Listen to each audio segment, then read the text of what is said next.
challenging, and especially when it's cold and snowy outside, that can even add more difficulty. Dr. Karyl Ropko from the Northeast Cat and Dog Hospital joins us with tips to potty train your pup in the winter. And Merlin's just a little boy, but he's potty trained already. But he's doing great. You mentioned something, distractions outside can cause accidents inside. They can. And you know, you find at this time of the year, your puppy's going to be one of two types. Merlin's the type that wants to go out and play. Sure. So it's important for his owners to get him out there to do his business first before he plays, so that he knows that that's the most important thing when he hits the ground outside. Right. You've got other puppies whose toes don't want to touch that snow and ice, and they're out there dancing around, and it can be kind of hard. But you do need to be sure that you are taking them out. And you noticed I said you.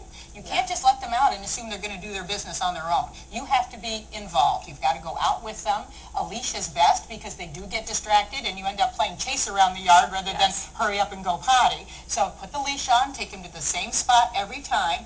And for little guys, you might want to shovel a spot so that they've got a nice little square of area that they can see a little grass poking out, that they don't disappear in a snowdrift, so that they can go out there and comfortably do their business. And then once they do, lots of praise. But remember, they do get easily distracted. And it's important to not, a lot of times this time of the year you go, you know, I don't want to go out all the time and it's cold. Well, the puppy needs to be learning that outside is the only place to go. So resist the urge to buy the puppy pads. Okay. Because if you do that, you're giving them a mixed message. If he had puppy pads at night, he could go and have his little accident at night and it would be okay, but when he gets older, he's going to go, well, why can't I go inside tonight? Because I don't feel like going out either. So you want to make sure that he knows that outside is the place he always does his business and inside is not the place to ever do your business. So being involved, taking them out yourself, being there, like I said, shoveling that little spot for them, and then helping to make sure they don't get too distracted, that they do all of their business before they come in, is really an important thing. If you have those principles involved, if everybody in the family is involved in making sure they're trained, not waiting for them to tell you, but you